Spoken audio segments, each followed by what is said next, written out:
ان کو قتل نہیں کرنا ہے. اور اسی طرح جو عبادت گاہوں میں درویش ہیں ان کو نہ قتل کرو. حتیٰ کہ درختوں کو جلانے اور حیوانات یعنی اینیملز کو وداؤٹ اینی ریزن کل کرنے سے بھی منع کر دیا گیا. تو آج کے دور میں کیا ایسا ہے؟ آج کے دور میں بھی جو کرنٹ سچویشن چل رہی ہے، اور اگر کچھ پاس میں بھی ہم چلے جائیں یا اس سے پیچھے بھی، تو جو ڈس بلیور جن بیسز پر وہ جنگ کرتے ہیں، وار کرتے ہیں، تو کیا ان میں یہ باتیں ہوتی ہیں؟ وہ تو کہتے ہیں ہر ایک کو کل کر دو، جو سامنے آئے اس کو مار دو. اس طرح کی باتیں آپ کو پڑھنے میں ملیں گی. اور ہمارا دین کیا کہہ رہا ہے کہ نہیں، کمزوروں کو نہیں مارنا، بوڑھوں کو نہیں، اور جو ایون تم پر ہاتھ نہیں اٹھاتا اس کو تم نہ مارو. جو تم سے لڑائی کر رہا ہے، یعنی جنگ کے دوران بھی ایسی چیز ہے کہ کچھ ایسے جو سویلینز ہیں، جو عام لوگ ہیں، اگر وہ تمہیں مار نہیں رہے تو تم ان کو نہ قتل کرو. اور ان سب تک اللہ کا پیغام پہنچاؤ، یعنی دین اسلام کے بارے میں انہیں پتہ ہونا چاہیے. ہاں، اس کے بعد پھر ان کے اوپر ہے کہ وہ اس کو لیتے ہیں یا نہیں لیتے. تو جی ان ساری باتوں کو ذہن میں رکھتے ہوئے، ٹھیک ہے، کہ کب اللہ نے اجازت دی، پہلے کیسے تھے مکہ میں، مدینہ میں آ کے ان کو قتال کی اجازت ملی، اور وہ بھی پہلے کس طرح کر رہے تھے، اپنے آپ کو صرف ڈیفینڈ کر رہے تھے. Then they started to fight for the sake of Allah, for the sake of دین. ٹھیک ہے جی. تو اب آگے بات کیا آ رہی ہے، وَقْتُلُوهُمْ حَيْثُ ثَقِفْتُمُوهُمْ وَأَخْرِجُوهُمْ مِنْ حَيْثُ أَخْرَجُوكُمْ. یعنی پچھلی آیت میں اللہ نے حکم دیا تھا کہ اللہ کی راہ میں لڑو ان سے جو تم سے لڑ رہے ہیں. اب یہاں پر کہا جا رہا ہے کہ انہیں مارو جہاں بھی تم پا رہے ہو. ٹھیک ہے، اب یہ لنکڈ ہیں آیات آپس میں. اسی لیے میں نے ایک آیت، جو پیج کی ایک آیت تھی، اس سے پیچھے ہی میں نے پچھلی ویڈیو میں اس کو ڈن کیا تھا. تو یہاں سے اب ہم شروع کریں. تو اب یہاں پر اللہ فرما رہے کہ ان کو جہاں بھی تم پاتی ہو کافروں کو تم قتل کرو. یعنی بات پھر آپ اگین کہ واضح ہو چکی ہے، پیچھے میں نے بتا دیا ہے کہ اس کی سچویشن کیا ہے. یعنی قتل کسے کرنا ہے؟ جو تم سے جو آرمی کے لوگ ہیں جو لڑائی کر رہے ہیں، اور اس کے علاوہ جو ہاتھ نہیں اٹھا رہے، جو بوڑھے ہیں، کمزور ہیں، جو درویش ہیں عبادت گاہوں میں، ان کو قتل نہیں کرنا. بلکہ آیا کہ اس حصے کا کیا مطلب ہے؟ حیثو ثقفتموہم، جہاں بھی پاؤ، یعنی تم ان کو مارو جہاں بھی پاؤ. اس کا مطلب یہ کہ ان کو قتل کرنے کی اگر تمہیں قدرت حاصل ہو جاتی، یعنی اگر تم ان پر غلبہ حاصل کر لیتے ہو، تم کانکر کرتے ہو، تو پھر جس طرح کافروں نے تمہیں مکہ سے نکالا ہے، تم بھی ان کو اسی طرح مکہ سے نکال باہر کرو. سو فتح مکہ کے بعد کیا ہوا؟ جو لوگ مسلمان نہیں ہوئے انہیں ایک ٹائم پیریڈ دیا گیا تھا، یعنی ایک ایگریمنٹ کیا گیا تھا، اور کہا گیا تھا کہ اس کے ختم ہونے کے بعد وہ وہاں سے نکل جائیں گے. ان کو نکل جانے کا حکم دے دیا گیا تھا، ان کو کچھ ٹائم دیا گیا تھا. ٹھیک ہے. تو اور فتنہ جو آگے بات آ رہی ہے، والفتنہ تو اشد من القتل، فتنہ سے مراد کفر و شرک ہے. اور اہم بات یہ ہمارے جاننے کو کہ اللہ اس کو یعنی فتنہ کو قتل سے بڑھ کر کیوں کہہ رہے ہیں کہ یہ سخت ہے. بات ہو رہی ہے نا، والفتنہ تو اشد من القتل. اور آگے جا کر بات آئے گی اگلے ہی صفوں پر سورۃ البقرہ میں کہ الفتنہ تو اکبر من القتل. اکبر زیادہ بڑا ہے، بہت بڑا ہے، قتل سے بہت بڑا ہے. قتل دیکھیں، قتل کو ذرا اس کو سمجھنے کے لیے ہم کیسے، قتل بہت بڑی چیز ہے. کسی کو قتل کر دینا، کسی کی جان لے لینا بہت بڑی بات ہے. اور آیت کا مقصد بھی یہی ہے، یعنی آیت تو کہہ رہی ہے کہ بلا شبہ انسانی خون بہانا بہت برا فعل ہے، بہت برا کام ہے. لیکن جب کوئی انسانی گروہ، یعنی کہ جب گروپ آف پیپل آپ کہہ رہے ہیں، زبردستی جو دین کا جو اللہ کا راستہ ہے، اللہ نے دنیا بنائی ہے، اپنے بندے پیدا کیے ہیں اپنی عبادت کے لیے. ٹھیک ہے نا، اللہ نے کہہ دیا نا میں نے جنوں انس کو پیدا کیا کہ تم میری عبادت کرو. اب کوئی گروہ اٹھ کر ان کو اللہ سے روک رہا ہے، ان کے خالق سے، مالک سے، جس نے ان کو بنایا، جو ان کا اصل معبود ہے، جو حق رکھتا ہے ان کی ورشپ کا. تو اب وہ لوگ جو سوسائٹی میں اپنی سوچوں کو، شیطانی سوچوں کو، فلسفوں کو، تھاٹس کو دوسروں پر مسلط کر رہے ہیں، اور خود بھی راہ حق سے رکتے ہیں، خود بھی وہ دین کی طرف نہیں آتے اور دوسروں کو بھی روکتے ہیں. ایسا ہی تھا نا مکہ میں کہ نہ تو وہ خود اسلام ایکسیپٹ کرتے تھے، نہ وہ دوسروں کو اس طرف آنے دیتے تھے. اور معاملہ اس سے بھی زیادہ سخت تھا. یعنی بات صرف یہی نہیں تھی کہ ان کو روک رہے تھے، بلکہ ان کو وہ حیوانی طاقتوں کو استعمال میں لاتے ہوئے روک رہے تھے.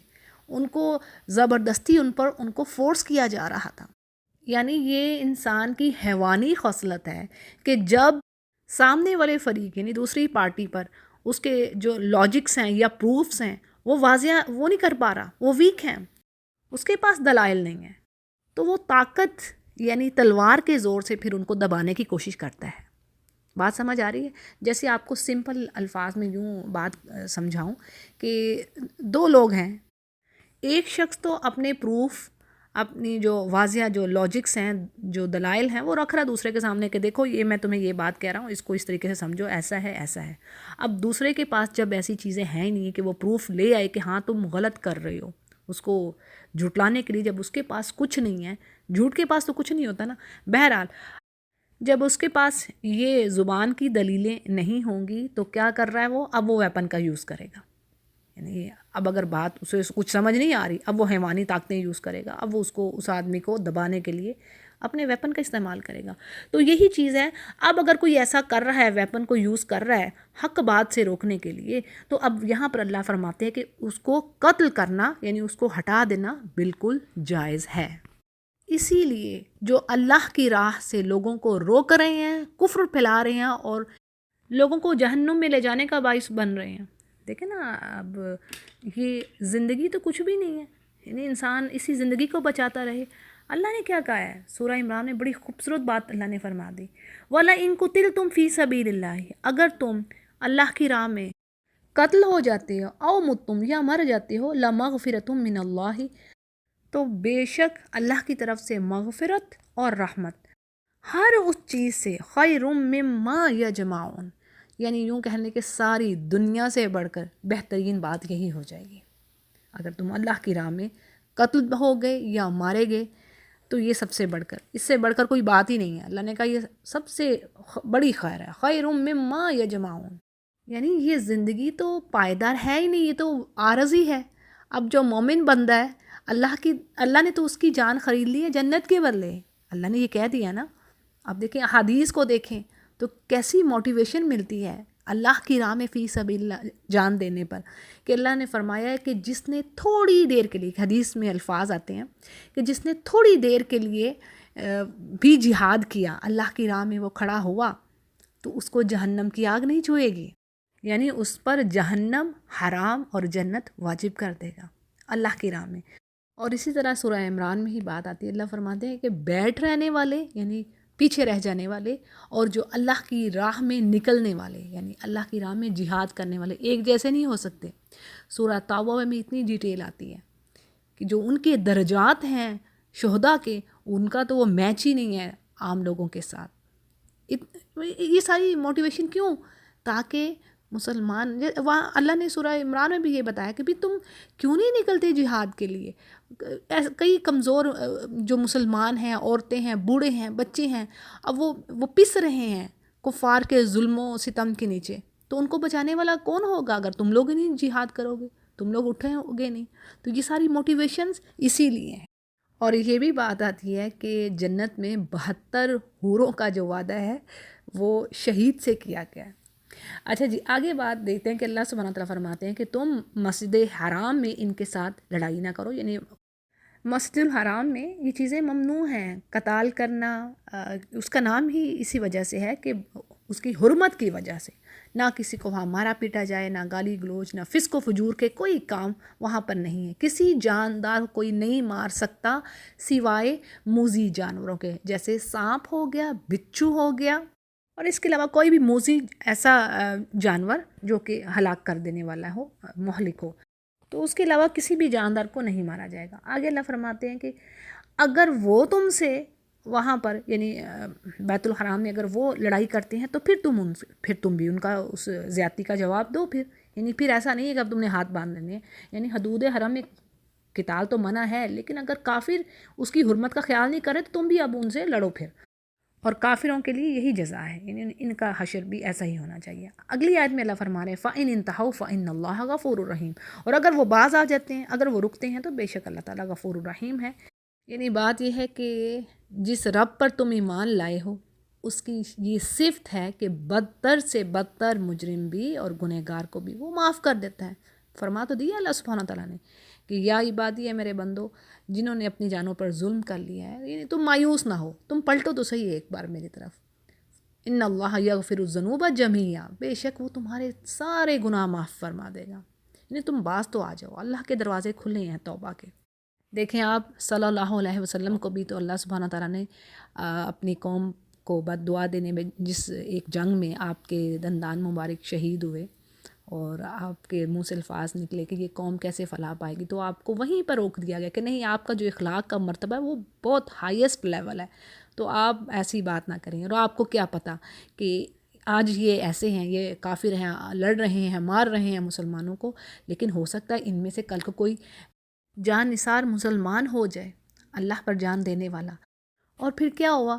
جنگ احد کے بعد خالد بن ولید اور کچھ اور لوگ بھی جنگ احد کے بعد مسلمان ہوئے، اور خالد بن ولید کے لیے پھر کیا بات آتی ہے کہ ان کو سیف اللہ یعنی اللہ کی تلوار کا لقب دیا گیا، سبحان اللہ۔ اور اسی طرح ایک اور حدیث کے الفاظ ہیں کہ اللہ مسکراتا ہے ان دو شخصوں کو، اس طرح یہ بات آتی، تین کے یہ ہے حدیث میں ہے کہ ایک وہ جس نے ایک مسلمان کو شہید کیا جب وہ حالت کفر میں تھا، ٹھیک ہے، کافر کی حالت میں تھا اور اس نے شہید کر دیا، اب وہ تو جنت میں گیا۔ اب اس کے بعد جو دوسرا جس نے شہید کیا تھا کافر نے، وہ خود مسلمان ہو گیا اور پھر وہ بھی جنت میں گیا۔ تو اللہ تعالیٰ ایسے لوگوں کو دیکھ کر مسکراتے ہیں، یعنی ایسے لوگ ہیں۔ جیسے ابو سفیان کی بیوی ہندہ، ان کے بارے میں بھی آتا ہے، انہوں نے بعد میں اسلام قبول کیا تھا، حضرت حمزہ کو انہی نے قتل کروایا تھا، اور جس شخص نے حضرت حمزہ رضی اللہ عنہ کو شہید کیا تھا وہ بعد میں مسلمان ہو گیا تھا، اور پھر اس نے ایک بہت بڑا کارنامہ انجام دیا تھا، ایک بہت بڑے مجرم کو قتل کیا تھا۔ اس نے کہا تھا کہ میں یہ اپنا جو داغ ہے یہ دھونا چاہتا ہوں۔ تو یعنی ہسٹری میں ایسی بہت ساری آپ کو مثالیں ملیں گی۔ تو یہاں پر آگے اللہ فرما رہے ہیں کہ اگر وہ باز آ جاتے ہیں تو اللہ تعالیٰ غفور الرحیم ہے، یعنی اللہ بخشنے والا ہے، وہ تو اپنے بندوں کے انتظار میں ہے کہ میرے بندے کب پلٹے میری طرف، اور اللہ نے اپنے بندوں کو آگ کے لیے نہیں بنایا۔ اس سے بڑھ کر اپنے بندوں کو محبت کرنے والا کون ہوگا؟ لیکن آج کافروں کو بھی اللہ ہر چیز تو دے رہا ہے، اسی نے تو اپنے بندے بنائے ہیں، وہ ہر ایک کو پال رہا ہے، اور اس نے دوزخ کے لیے تو ان کو تیار نہیں کیا، لیکن ہاں فری ول دے دی اللہ نے کہ جو تم راستہ چاہو اختیار کرو۔ اچھا جی آگے دیکھتے ہیں، اللہ فرما رہے ہیں وَقَاتِلُوهُمْ حَتَّى لَا تَكُونَ فِتْنَةٌ وَيَكُونَ الدِّينُ لِلَّهِ فَإِنِ انْتَهَوْا فَلَا عُدْوَانَ إِلَّا عَلَى الظَّالِمِينَ، یعنی کہا جا رہا ہے مسلمانوں کے سے تو تم ان سے لڑتے رہو یہاں تک کہ فتنہ باقی نہ رہے اور دین اللہ کے لیے ہو جائے، یعنی اللہ کا دین غالب کرو۔ اور اگر وہ باز آ جاتے ہیں تو ان پر پھر زیادتی نہ کرنا کسی پر بھی، لیکن ظالموں پر، یعنی جو ظالم ہیں۔ اب یہاں فتنہ کا لفظ تھوڑے سے ڈیفرنٹ معنی کے ساتھ استعمال ہوا ہے۔ یہاں پر اگر کانٹیکسٹ کے حساب سے بات کی جائے تو یہاں پر فتنے سے مراد وہ حالت ہے جس میں دین اللہ کے لیے نہیں ہے، یعنی لوگ اللہ کی اوبیڈینس میں نہیں ہیں، وہ کسی اور ہی کو فالو کر رہے ہیں، کسی اور ہی کے لیے اپنی زندگیاں وقف کیے ہوئے ہیں، جیسے بت پرست کہہ لیں، مشرکین کہہ لیں، جو بھی اللہ کے ساتھ شرک کر رہا ہے، اگر وہ واحد ایک اللہ کو پکار نہیں رہا، اس کی ورشپ نہیں کر رہا، تو وہ اللہ کی تو نافرمانی میں ہے نا، وہ تو اس کی اطاعت نہیں کر رہا، دین کی اطاعت میں نہیں ہے۔ تو بات یہ ہے کہ عربی زبان میں دین کے معنی ہے اطاعت کے، یعنی اللہ کی اوبیڈینس، اس کی فرما برداری میں کام کرنا۔ مسلمان کا مطلب ہی یہ ہے نا، جو اپنی ہر خواہش کو ختم کر کے صرف اپنے رب کے تابع ہو جاتا ہے۔ تو بات یہ ہے، یہاں پر یہ کہا جا رہا ہے کہ جہاں پر اللہ کے قانون کے مطابق لوگ زندگی بسر نہیں کر رہے، وہاں پر پتہ ہی نہیں اللہ کون ہے، بت پرستی ہو رہی ہے یا کسی بھی قسم کا شرک ہو رہا ہے، تو وہ جگہ کیا ہے؟ فتنے کی حالت میں ہے، اور یہ مسلمانوں کی ڈیوٹی ہے، یہ مشن دے کے بھیجیے گا۔ اب انبیاء نے تو آنا نہیں، ٹھیک ہے نا، ہاں امام مہدی کی جو کچھ ضعیف احادیث وہاں سے پتہ چلتا ہے، اور عیسیٰ علیہ السلام کی آمد کا وہ اوتھنٹک احادیث سے پتہ چلتا ہے، ان کے بارے میں اوتھنٹک احادیث ہیں کہ انہوں نے آنا ہے، لیکن وہ بھی ہماری ہی شریعہ یعنی جو اسلام کی شریعت ہے اس کو فالو کرنا، انہوں نے ایز اے نیو پروفٹ کے طور پر نہیں آ رہے، ٹھیک ہے۔ تو بات یہ ہے کہ یہ جو نبی کی ڈیوٹی تھی، نبی کا مشن تھا، اب آگے اس امہ کو دے دیا گیا کہ آپ اپنے نبی کے مشن کو پورا کیجئے، ٹھیک ہے۔ اب ظاہر امت خیرہ امہ بہت بڑا ٹائٹل ہے، یہ کیوں دیا گیا تھا؟ اسی لیے کہ بھی تمہیں اپنے لیے نہیں پیدا کیا کہ تم کھاؤ پیو زندگی گزار کے چلو جی 4 دن مزے کر کے واپس آ جاؤ، اچھا جی وہ بڑے قبر میں ہم۔ تو مقصد یہ تھا کہ تم اس دین کے لیے کام کرو، جو کام تمہارے نبی نے کیا اب اس کو پورا کرو، اس مشن کو تکمیل تمہیں اسی لیے پیدا کیا گیا۔ ہاں یہ علیحدہ بات ہے، یہ بھی بات سمجھنے کو ذہن میں رکھی کہ اللہ یہ نہیں کہہ رہا کہ بھی تم سارے کے سارے اٹھ کھڑے ہو۔ سورہ توبہ میں یہ بات آتی ہے، اللہ نے فرمایا میں نے تمہیں یہ نہیں کہا کہ تم سارے کے سارے ہی اب دعوت قرآنی میں یا تبلیغ میں لگ جاؤ، تم میں سے ایک گروہ ہونا چاہیے، وَلْتَكُنْ أُمَّةٌ، یہ تم میں سے ایک گروہ ہونا چاہیے جو خیر کی طرف بلائے اور برائی سے روکے اور تبلیغ کا کام انجام دے۔ یعنی اگر دیکھیں نا پریچ نہ ہوگی، اللہ کا میسیج نہیں جائے گا تو پھر حالت کیا ہوگی؟ کیسے لوگ اللہ کی طرف آئیں گے؟ پھر تو وہ پھر شیطان کی بات ہے وہی پوری ہوگی نا، جہنم میں لے جائے گا۔ کیونکہ دیکھیں سورہ صاد کو جب ہم پڑھتے ہیں اس کے آخری جو آیات ہیں، پڑھیے ذرا سورہ صاد کی آخری آیات پڑھنے والی ہیں۔ اس میں جب اللہ سبحانہ تعالیٰ نے آدم علیہ السلام کو بنایا تو اس نے سجدہ نہ کیا، اس نے کہا میں تو سجدہ نہیں کرنا، تو اللہ نے کہا تجھے کیا تکلیف ہوئی ہے، مطلب تو نے سجدہ نہیں کیا جس چیز کو میں نے اپنے دونوں ہاتھوں سے بنایا، تو کیا چکر ہے کہ تو اپنے آپ کو بڑا اعلیٰ سمجھتا ہے؟ تو اس نے کہا ہاں، تو اے رب تو نے تو مجھے بنایا آگ سے، اب آدم علیہ السلام کو بنایا مٹی سے، تو میں تو اس سے بہتر ہوں۔ وہیں پہ فوراً ہی بات آتی ہے فخرج، فا کا ورڈ آتا ہے کہ فوراً اللہ نے کہا دفع ہو جا، نکل جا یہاں سے، فخرج منہا، تیرے اوپر میری لعنت ہے۔ تو پھر اس نے کہا اچھا اللہ اب تو مجھے تھوڑی سی مہلت دے، کیونکہ سورۃ الاسراء میں بھی یہ بات آتی ہے۔ اس نے کہا اللہ یہ آدم کی وجہ سے تو نے مجھے ذلیل کر دیا ہے، میری یہ تو عزت نہیں رہی، آنر نہیں رہا، اب تو میں اس کو نہیں چھوڑوں گا اور نہ اس کی اولاد کو چھوڑوں گا، اب تو مجھے مہلت دے دے، ٹائم دے دے۔ تو اللہ نے کہا ٹھیک ہے جا، تو جو کر سکتا ہے کر لے۔ اور پھر اللہ نے کہا اگر یہ بات سچ ہے، اس نے کہا میں تیرے بندوں کو بہکاؤں گا، لیکن تیرے جو سچے بندے ہیں ان کو نہیں میں کچھ کر سکتا، ان پر میرا داؤ نہیں چلے گا۔ تو بات یہ کہ اللہ نے فرمایا کہ میں بھر دوں گا، بھائی جہنم میں بھر دوں گا تجھ سے اور جو تجھے فالو کرنے والے ہیں۔ تو یہ بھی بات قرآن میں آتی ہے کہ کثیر تعداد فاسقوں کی ہوگی، اور جو شیطان کی بات ہے وہ بھی پوری ہوگی، اس نے لے جانا ہے، ڈھیر لوگوں کو جہنم میں لے کے جانے والا ہے۔ تو بات یہ ہے کہ یہ جو فتنہ ہے یہ کفر و شرک ہے۔ فتنہ کیا ہے؟ کفر و شرک۔ تو اس کو ختم کرنے کے لیے اللہ سبحانہ تعالیٰ ایمان والوں کو جہاد کی اجازت دیتے ہیں، لیکن جہاد کی ہم نے جو شرائط ہے، کنڈیشنز ہیں، وہ ہم نے پڑھ لی ہیں، ٹھیک ہے نا۔ مقصد کیا ہے؟ آپ کا پاور گین کرنا نہیں ہے، دنیا کا مال اکٹھا کرنا نہیں ہے، مقصد ہے only for the sake of Allah, for the sake of دین آف اللہ، ٹھیک ہے، اللہ کے دین کو نافذ کرنا ہے، ٹھیک ہے جی، یہ ہے مقصد۔ اور یہ مقصد وہ انہی کا ہی ہوتا ہے جو اللہ کے بندے ہوتے ہیں، وہ جو خود صحیح مسلمان نہیں ہوتے تو انہوں نے کیا کرنا ہے۔ لیکن ساتھ ساتھ آپ یہ دیکھ لیں کہ جہاں پر اینڈنگ ہو رہی ہے اللہ کیا فرما رہے ہیں، دیکھو کہ اگر یعنی ایک تو تم نے ظلم و زیادتی نہیں کرنی، ٹھیک ہے، جو چیزیں اوپر میں نے آپ کو بتا دی لسٹ میں، اور دوسرا یہ ہے کہ دیکھو جو اگر رک جاتا ہے، باز آ جاتا ہے، تو اب تم اس پر تم بھی زیادتی نہ کرو، فَإِنِ انتہوا فَلَا عُدْوَانَ إِلَّا عَلَى الظَّالِمِينَ۔ اب اس میں کیا بات آ رہی ہے، یعنی کہ اب زیادتی نہ کسی پر کرنا اگر وہ باز آ گئے ہیں، لیکن جو ظالم لوگ ہیں، اب اس سے کیا مطلب ہے، یعنی اس میں یہ بات آ رہی کہ وہ لوگ جو کہ جنہوں نے اپنے جو پاور کا دور تھا اس دور میں اللہ کے دین کو روکنے کے لیے ظلم و ستم کی حدیں پار کی۔ دیکھیں جیسے جب ہم فتح مکہ کے بارے میں اگر دیکھتے ہیں نا، تو اس میں کیا تھا کہ آپ صلی اللہ علیہ وسلم نے عام معافی کر دی تھی، سب کے لیے معافی، یعنی سب کو معاف کر دیا تھا۔ آپ جیسے ہی انٹر ہوئے تھے تو آپ نے ایک تو مطلب ماشاءاللہ لمبی سٹوری ہے کہ کس طرح آپ کا سر کجاوے کے ساتھ آپ جھکے ہوئے سجدہ کی حالت میں، اب جیسے آپ اپنی اونٹنی پر داخل ہوئے، اور کیا تھا کہ آپ نے معافی کا اعلان کر دیا تھا، سب کو معاف کر دیا تھا، لیکن کچھ بدترین دشمن تھے جن کے لیے معافی کا اعلان نہیں تھا، جن کو قتل کرنے کا کہا گیا تھا کہ ان کو قتل کرنا ہے۔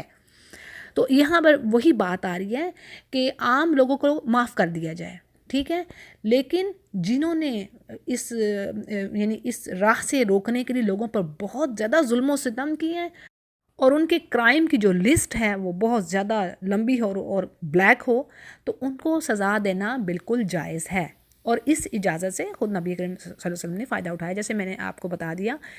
اچھا جی، اگلی آیت کو دیکھتے ہیں۔ الشہر الحرام بالشہر الحرام والحرمات قصاص فمن اعتدى علیکم فاعتدوا علیہ بمثل ما اعتدى علیکم واتقوا اللہ واعلموا ان اللہ مع المتقین۔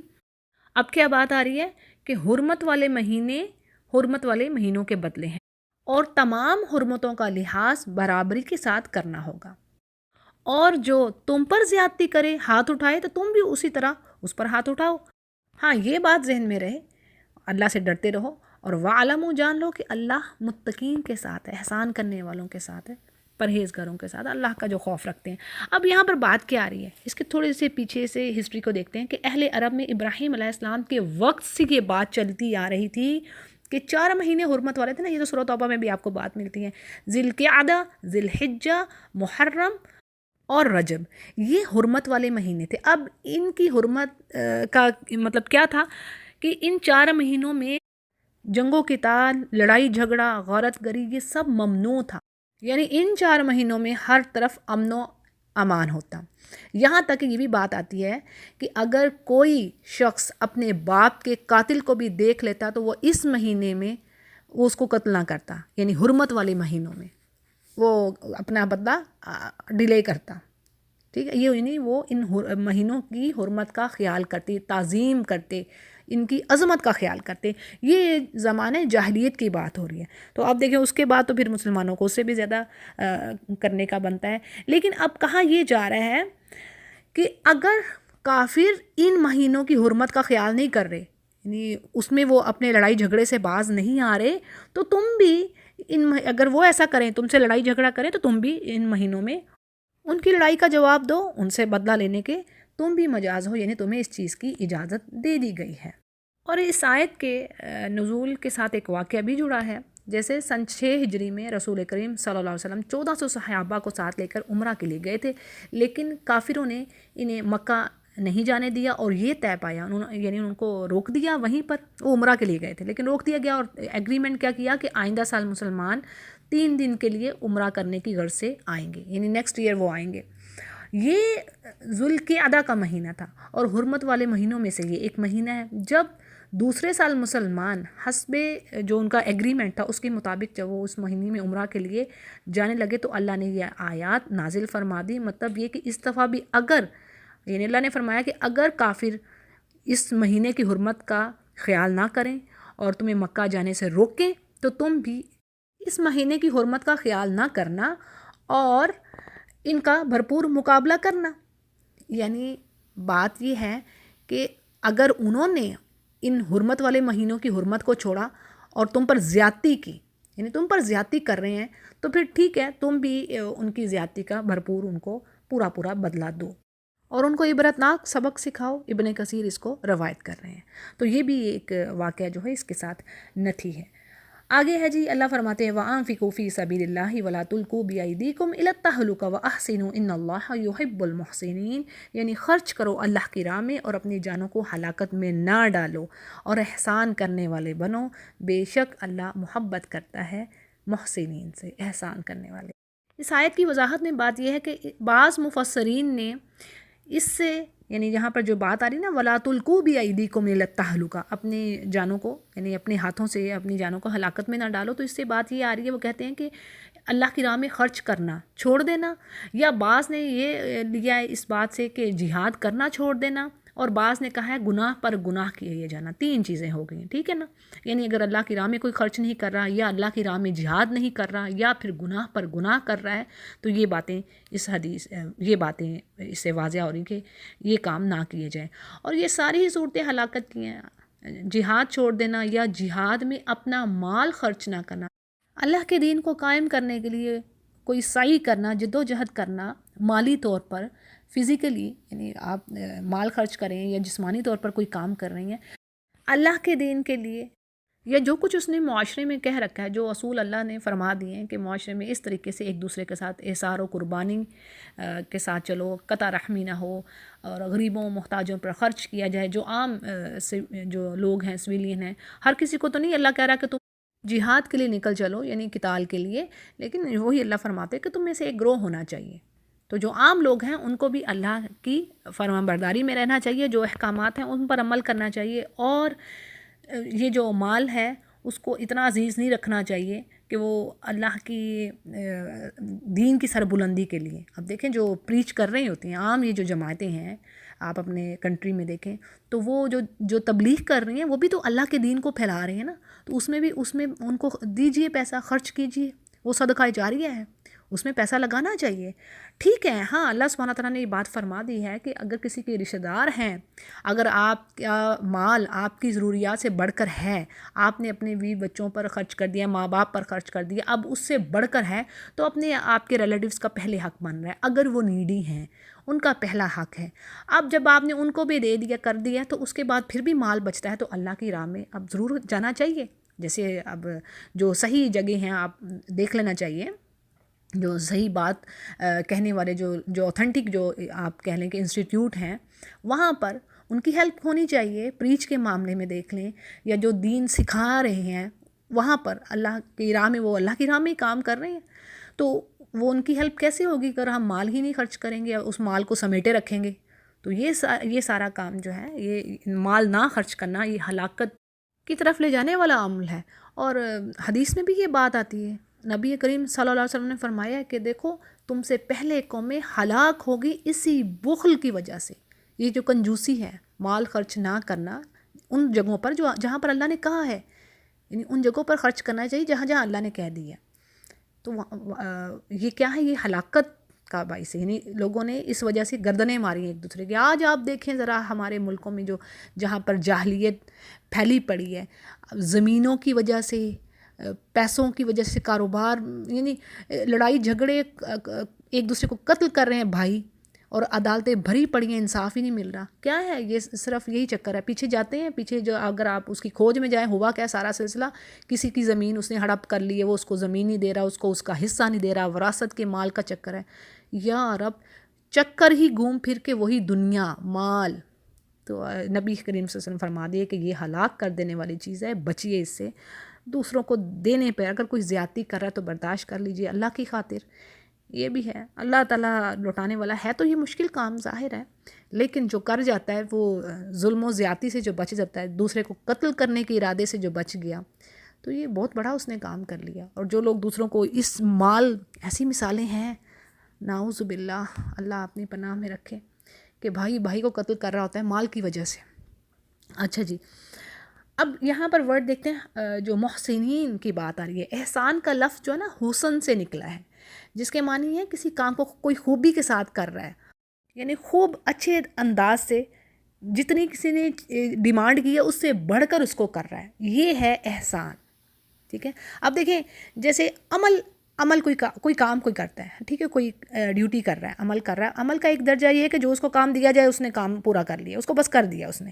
اب دوسرا ایک گریڈ یہ ہے کہ وہ اس کو زبردست طریقے سے کرے، خوبصورتی کے ساتھ، دل سے، محبت سے، یعنی جتنی اس سے ریکوائرمنٹ تھی اس سے بڑھ کر وہ کچھ کر رہا ہے، تو وہ ہے احسان کا درجہ.